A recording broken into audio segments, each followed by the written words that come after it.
मोहनपुर नाम के गांव में राम और श्याम नाम के दो भाई रहते थे। दोनों का परिवार अलग अलग था। राम खेतीबाड़ी का काम करता था, जबकि श्याम पहाड़ों के पार बने जंगलों से लकड़ी तोड़कर लाता और उन्हें बाजार में बेचता। पहले राम और श्याम एक साथ ही रहते थे, पर राम की पत्नी के आ जाने के बाद राम ने श्याम को अलग कर दिया और जमीन का हिस्सा खुद ले लिया। बदले में राम को एक छोटी सी झोपड़ी दे दी। जमीन हड़प कर राम अच्छा पैसे वाला बन गया, जबकि श्याम बेहद गरीब हो गया। सुनो जी, आज अगर तुमने सीधेपन में वो जमीन जेठ जी को न दी होती तो आज उसमें से आधा हिस्सा हमारा होता। सुलेखा, मैं तो इस बारे में बिल्कुल भी नहीं सोचता। हमारे भाग्य में जितना मिलना लिखा है उतना ही हमें मिलेगा, इसलिए सब कुछ भाग्य पर छोड़ दो।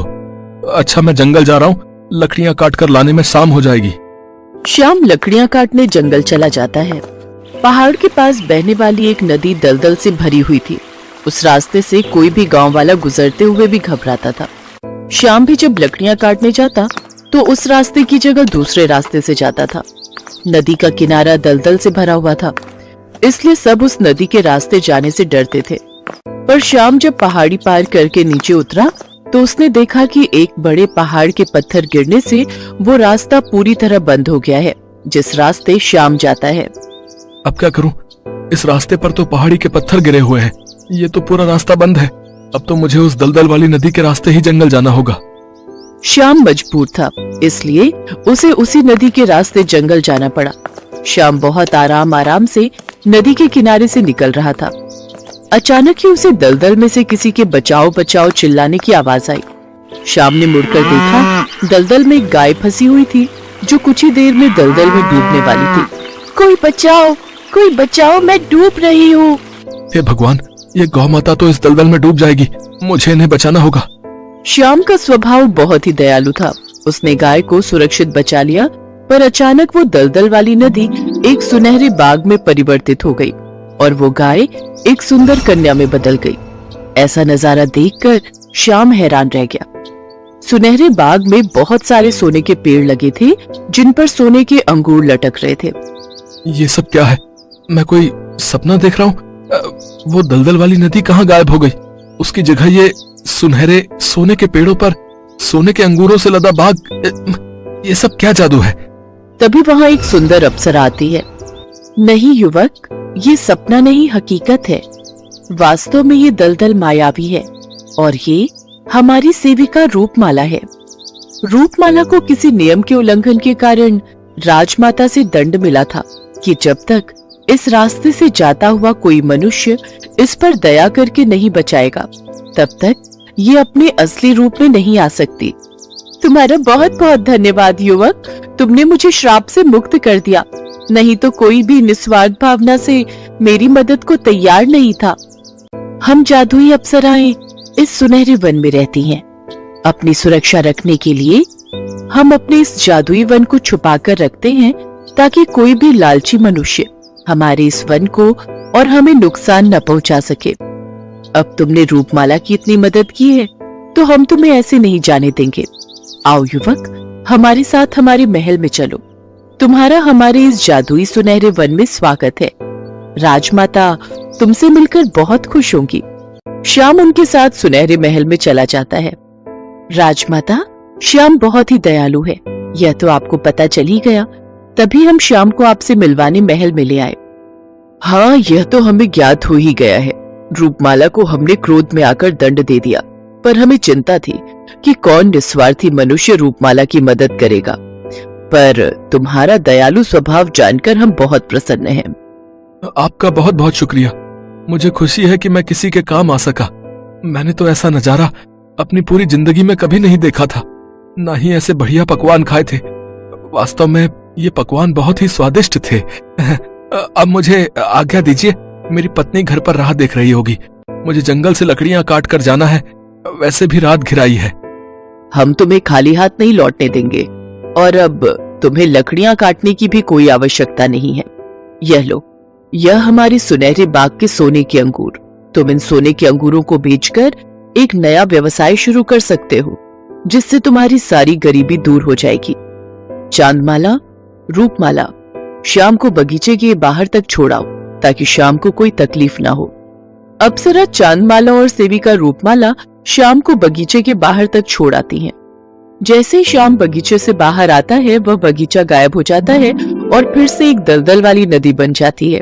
इसके पश्चात श्याम घर लौट आता है और अपनी पत्नी को सारी बात बताता है। पत्नी सुलेखा भी सोने के अंगूर देखकर बहुत खुश होती है। अगले दिन श्याम सोने के अंगूर बेचकर खूब सारा धन ले आता है और उससे राशन का नया व्यापार शुरू करता है। अब उसकी गरीबी बिल्कुल दूर हो गई थी। श्याम सीधा साधा भोला भाला था। वो बातों ही बातों में अपने बड़े भाई राम को सारी सच्चाई बता देता है।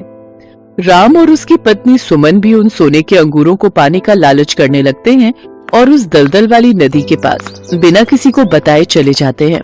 अजी, हम अपनी गाय ले तो जा रहे हैं, अब इसे दलदल में जल्दी से फेंक देंगे और बोल देंगे कि ये हमारी गाय नहीं है। जैसा मैंने तुम्हें समझाया है वैसा ही करना। अरे तुम चिंता मत करो, मैं इस गाय को दलदल में धक्का देकर ही मारूंगा। उसके पश्चात हमें सोने के अंगूर मिल जाएंगे। लालच राम और उसकी पत्नी के सिर के पार हो चुका था। वो जानबूझकर एक निर्दोष गाय को उस दलदल में फेंक देते हैं। गाय बचने के लिए गुहार लगाने लगती है, पर एक जादुई शक्ति से गाय दलदल से बाहर आ जाती है और वहां से भाग जाती है। पर उसकी जगह राम और उसकी पत्नी दलदल में फंस जाते हैं। अच्छा, क्या हो गया? यहाँ तो कोई सोने का बाग नहीं है, हम तो दलदल में डूबते जा रहे हैं। अरे कोई बचाओ, कोई बचाओ। लगता है हमें हमारे लालच का फल मिल गया।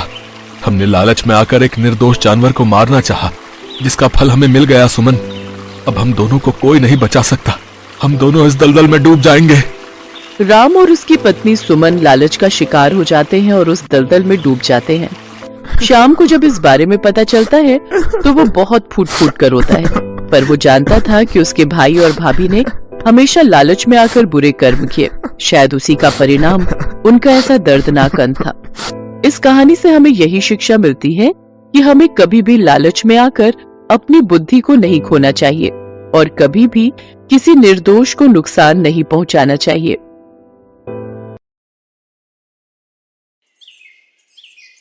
सुहानी अपने पिता महेंद्र के साथ रूपनगर में रहती थी। बचपन में जब सुहानी की मां का देहांत हो गया तो उसके पिता ने दूसरा विवाह कर लिया। सुहानी की सौतेली मां सुधा शादी के बाद अपनी बेटी ज्योति को भी साथ लाई थी।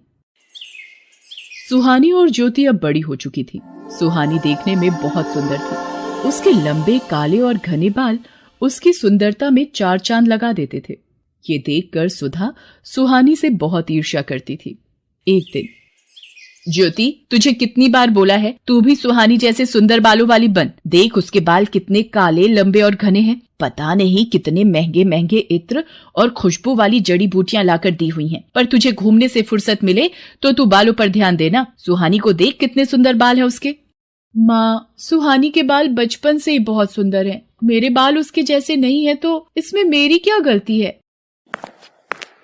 सुधा, सुहानी के लिए जो रिश्ते की बात की थी उन लोगों को सुहानी पसंद आ गई है। वो लोग अगले महीने ही विवाह के लिए बोल रहे हैं। मैं सुहानी को ये खुशखबरी बताकर आता हूँ। पिताजी, मैं आपको छोड़कर कहीं नहीं जाऊंगी। मुझे कोई विवाह नहीं करना।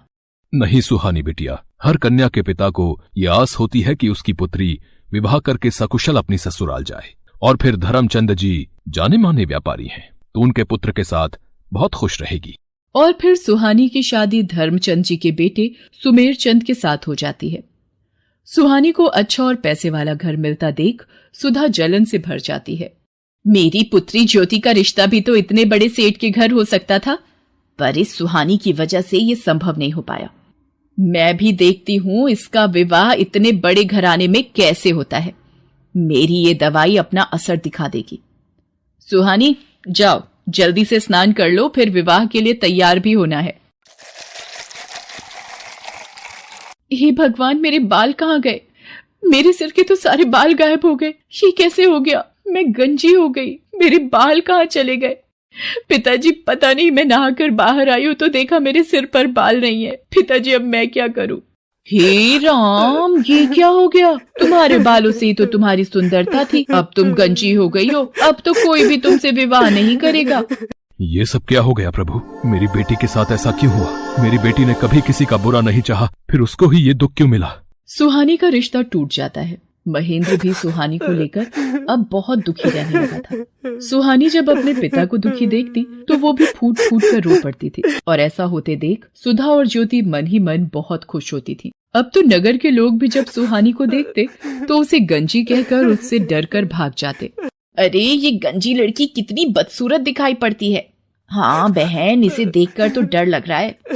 चलो यहाँ से चलते हैं। हे भगवान, सब लोग मेरे से नफरत करते हैं।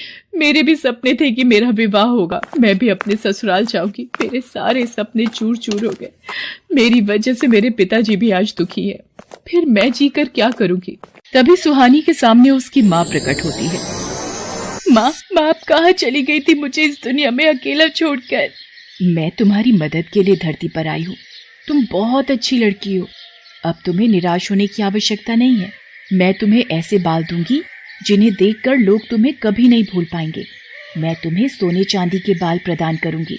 जैसे ही सुहानी की माँ सुहानी के सिर पर हाथ फेरती है, सुहानी के सिर पर सोने चांदी के बाल आ जाते हैं। सोने चांदी के सुनहरे चमकते बाल सुहानी की खूबसूरती को और बढ़ा रहे थे।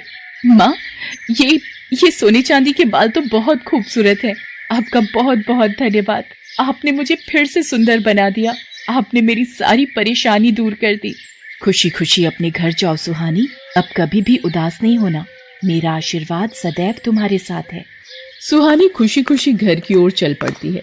तभी रास्ते में नगर के राजकुमार की सवारी जा रही थी, इसलिए रास्ते पर चलते लोगों को कुछ देर के लिए रुकने के लिए कहा जाता है। नगर के राजकुमार को देखने के लिए कितनी भीड़ लग गई है।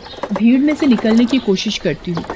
ये सोने चांदी के बाल वाली लड़की, अरे भीड़ में इसका चेहरा दिखाई नहीं पड़ रहा। कितने सुंदर बाल हैं इसके। कहाँ गायब हो गई? हम रथ से उतर कर भी नहीं जा सकते। ओहो, कितने सुंदर बाल थे उसके। वो तो खुद भी कितनी खूबसूरत होगी। सुहानी घर पहुंचती है। मैं अपने बालों को इस दुपट्टे से ढक लेती हूँ, नहीं तो माँ ढेरों सवाल पूछ लेंगी। मैंने इसकी ऐसी हालत कर दी है कि इसे अपने गंजे सिर को छुपाना पड़ता है। माँ, तुमने बहुत सही किया इस सुहानी के बाल गायब करके। सुहानी अपने कमरे में आ जाती है। उधर राजकुमार सूरज सिंह सुहानी के ही ख्यालों में डूबा हुआ होता है। वो सुहानी को याद करते हुए एक तस्वीर बनाता है। राजकुमार सूरज सिंह, आपके स्वयंवर की सारी तैयारियां हो गई हैं। दूर दूर से राजकुमारियों के लिए संदेश भिजवाया गया है। पर ये तुम क्या बना रहे हो? बिना चेहरे की तस्वीर? पिताजी, ये तस्वीर उस लड़की की है जिसके सोने चांदी के बाल हैं, और मैंने निश्चय किया है कि मैं इसी लड़की से विवाह करूंगा। बस मुझे उसे ढूंढना है, और वो कहाँ मिलेगी मैं यही सोच रहा हूँ। पुत्र, सोने चांदी के बाल वाली लड़की सिर्फ कहानियों में होती है। तुम ऐसी लड़की कहाँ ढूंढोगे? ये जिद छोड़ दो। पिताजी, चाहे मुझे पूरे नगर में ऐलान ही क्यों ना करवाना पड़े, मुझे सोने चांदी के बाल वाली लड़की ढूंढनी है, और जिस लड़की के भी बाल सोने चांदी के होंगे मैं उसी से विवाह करूंगा। सेनापति जी, नगर में ढिंढोरा पिटवा दिया जाए। जिस लड़की के भी बाल सोने चांदी के हैं, हम उसी लड़की से विवाह करेंगे। राजकुमार के कहने पर नगर में ढिंढोरा पिटवा दिया जाता है।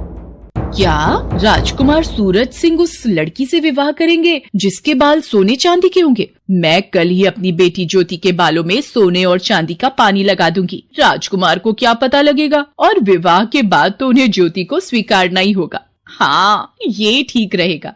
सुधा की तरह ही नगर में बहुत सी औरतों ने जब ये बात सुनी तो उन्होंने अपनी लड़कियों के बालों में सोने और चांदी का पानी लगा दिया। अब तो नगर की बहुत सी लड़कियों के बाल सोने और चांदी के लगने लगे। ये देखकर सेनापति असमंजस में पड़ गया और वो राजकुमार सूरज सिंह के पास पहुंचा। राजकुमार सूरज सिंह जी, बहुत ही बड़ी समस्या आ गई है। नगर में जो भी लड़कियां विवाह योग्य हैं, उन सभी लड़कियों के बाल सोने और चांदी के प्रतीत हो रहे हैं। समझ में नहीं आ रहा है कि कौन सी लड़की है जिसके बाल सचमुच सोने चांदी के हैं। सच का पता लगाने के लिए मेरे पास एक उपाय है। नगर की सभी लड़कियों को राजमहल में बुलाया जाए। सेनापति नगर की सभी लड़कियों को राजमहल में आने का संदेशा देता है। ये लड़की कौन है? इसे भी महल में चलने का आदेश दो। सेनापति जी, पर ये तो गंजी है। सेनापति सुधा की बातों पर ध्यान नहीं देता और ज्योति के साथ साथ वो सुहानी को भी राजमहल ले जाता है। आप सबको मैंने इसलिए आमंत्रित किया है कि मैं अपने लिए उचित वधू ढूंढ सकूं, पर आप सबने ही अपने बाल सोने और चांदी के कर लिए। अब एक एक करके सभी कन्याएं इस फव्वारे के नीचे खड़ी होंगी और बालों की सच्चाई सामने आ जाएगी। ये क्या हो रहा है? अब तो ज्योति की सच्चाई राजकुमार के सामने आ जाएगी कि इसके बालों में सोने चांदी का पानी चढ़ा हुआ है। एक एक करके सभी लड़कियां फव्वारे के नीचे खड़ी होती हैं और उनके बाल धुलकर पहले जैसे हो जाते हैं। बस ये आखिरी लड़की रह गई है राजकुमार, इसे भी फव्वारे के नीचे खड़ा करना है।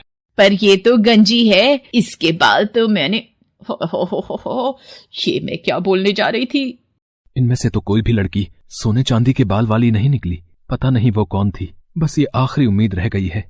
सुहानी घबराते हुए सिर से अपना दुपट्टा उतारती है। सुधा और नगर के सभी लोगों की निगाहें सुहानी के सोने चांदी के बाल देखकर दंग रह जाती हैं।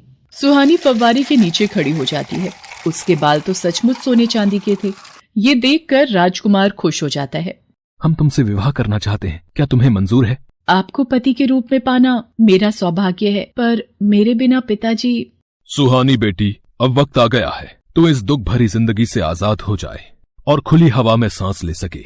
तुझे जीवन में बहुत दुख मिले हैं, पर अब राजकुमार सूरज सिंह के साथ विवाह करके तुम बहुत खुश रहोगी। सदा खुश रहो मेरी बच्ची। सुहानी को उसकी अच्छाई का फल मिल जाता है और राजकुमार सूरज सिंह के साथ उसका विवाह संपन्न हो जाता है और सुधा अपने हाथ मलती रह जाती है। हेलो दोस्तों, कैसे हैं आप सब? हमारी कहानियाँ देखने के लिए हमारे चैनल को सब्सक्राइब कीजिए और हाँ, बेल आइकॉन पर क्लिक करना मत भूलिएगा।